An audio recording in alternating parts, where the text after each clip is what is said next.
नमस्कार दोस्तों। क्या कोई प्रॉपर्टी बेचने का प्लान है? अगर हाँ, तो एक चीज है जिसे आप बिल्कुल भी इग्नोर नहीं कर सकते, और वो है कैपिटल गेन्स टैक्स। जी हाँ, जैसे ही कोई प्रॉपर्टी बेचता है, ये टैक्स का सवाल सबसे बड़ा सिरदर्द बन जाता है। आपकी मेहनत की कमाई का एक अच्छा खासा हिस्सा इसमें जा सकता है, जो कि जाहिर है बहुत बड़ी टेंशन की बात है। लेकिन घबराने की कोई जरूरत नहीं है। एक पूरी तरह से कानूनी 100% लीगल तरीका है जिससे आप अपने लाखों रुपए बचा सकते हैं। आज हम उसी तरीके को एकदम बारीकी से समझेंगे, तो चलिए शुरू करते हैं। तो आज हम क्या क्या जानने वाले हैं? सबसे पहले ये टैक्स का चक्कर है क्या, फिर इससे बचने का एक सॉलिड तरीका, उसके बाद उस तरीके को इस्तेमाल कैसे करना है, मतलब क्लेम करने के स्टेप्स, और आखिर में दो ऐसी बातें जो बिल्कुल भी मिस नहीं करनी है। तो चलिए, सबसे पहले उस बड़ी चुनौती को समझते हैं। देखिए, प्रॉपर्टी बेचने पर जो टैक्स लगता है ना, वो सच में एक बड़ा फाइनेंशियल झटका दे सकता है, और इस प्रॉब्लम को समझना ही सॉल्यूशन का पहला स्टेप है। चलिए अब आते हैं सीधे सॉल्यूशन पर। एक ऐसा तरीका है जिससे आप ये टैक्स बचा सकते हैं। टैक्स के कानूनों के अंदर ही एक कह सकते हैं कि एक सुपर पावर है आपके पास। चलिए देखते हैं ये है क्या और काम कैसे करता है। और उस सुपर टूल का नाम है कॉस्ट ऑफ इंप्रूवमेंट। अब इसका मतलब क्या है? बिल्कुल सिंपल भाषा में, वो सारे खर्चे जो आपने प्रॉपर्टी को बेहतर बनाने, उसकी वैल्यू बढ़ाने या उसे और आरामदायक बनाने के लिए किए हैं। और पता है बेस्ट पार्ट क्या है? ये पूरा का पूरा अमाउंट आपके कैपिटल गेन से माइनस हो जाता है। मतलब टैक्स अचानक से कम। एक छोटा सा एग्जांपल लें।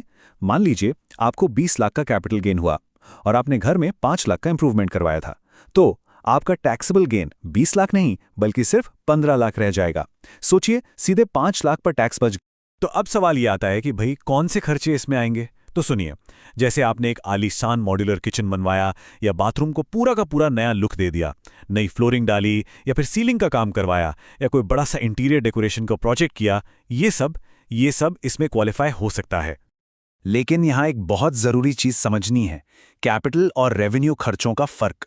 देखिए, कैपिटल खर्चा वो है जो प्रॉपर्टी की वैल्यू बढ़ा दे, जैसे आपने एक नया कमरा ही बनवा दिया, मतलब एक मेजर अपग्रेड। वहीं दूसरी तरफ है रेवेन्यू खर्चा। ये बस मेंटेनेंस है, छोटी मोटी रिपेयर्स या हर साल वाली पेंटिंग। ये चीजें कॉस्ट ऑफ इंप्रूवमेंट में काउंट नहीं होंगी। इस बात का खास ध्यान रखना। ओके, तो अब हमें ये तो पता चल गया कि क्या क्लेम कर सकते हैं। अब आते हैं सबसे जरूरी हिस्से पर, कि इसको क्लेम करना कैसे है। मैं आपको बताता हूं एक सिंपल 3 स्टेप गाइड, जिससे आपका काम एकदम आसान हो जाएगा। स्टेप नंबर 1, और इसको तो आप बिल्कुल गांठ बांध लीजिए, डॉक्यूमेंटेशन। हर चीज का बिल, हर रसीद, हर पेमेंट का प्रूफ, सब कुछ एक फाइल में होना चाहिए। स्टेप नंबर 2, जो खर्चा है वो कैपिटल नेचर का होना चाहिए, मतलब कोई बड़ा रेनोवेशन, ना कि छोटी मोटी रूटीन रिपेयर। और स्टेप नंबर 3, टाइमिंग बहुत मैटर करती है। ये सारे काम तभी होने चाहिए जब प्रॉपर्टी आपके नाम पर थी, बेचने के बाद। और अब आते हैं आखिरी सेक्शन पर। 2 ऐसी जरूरी बातें जो आपको हमेशा याद रखनी है। इन पर ही डिपेंड करेगा कि आपका क्लेम एक्सेप्ट होगा या रिजेक्ट। तो बिल्कुल ध्यान से सुनिएगा। पहली चीज, अगर आपके इंप्रूवमेंट का जिक्र सेल डीड में नहीं भी है तो टेंशन की बात नहीं है, आप फिर भी क्लेम कर सकते हैं। बस एक ही शर्त है, आपके पास सारे के सारे प्रूफ, सारे डॉक्यूमेंट्स होने चाहिए। और दूसरी जरूरी बात, खर्चा ऐसा होना चाहिए जो घर को ज्यादा लिवेबल, मतलब रहने लायक बनाने के लिए वाकई जरूरी था। तो इस पूरी बातचीत का आखिरी और सबसे बड़ा टेक अवे क्या है? बस ये एक लाइन याद रखिएगा, बिना प्रूफ के कोई भी एक्सपेंस क्लेम नहीं होगा।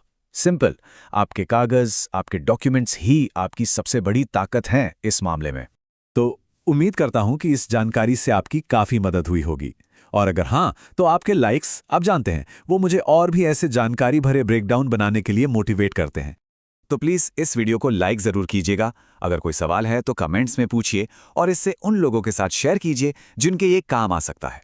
और हाँ, आगे आने वाली ऐसी ही वीडियोस के लिए सब्सक्राइब करना मत भूलिएगा। आपने अपना कीमती वक्त निकाला, उसके लिए बहुत बहुत शुक्रिया। मिलते हैं अगले ब्रेकडाउन में। Thank you.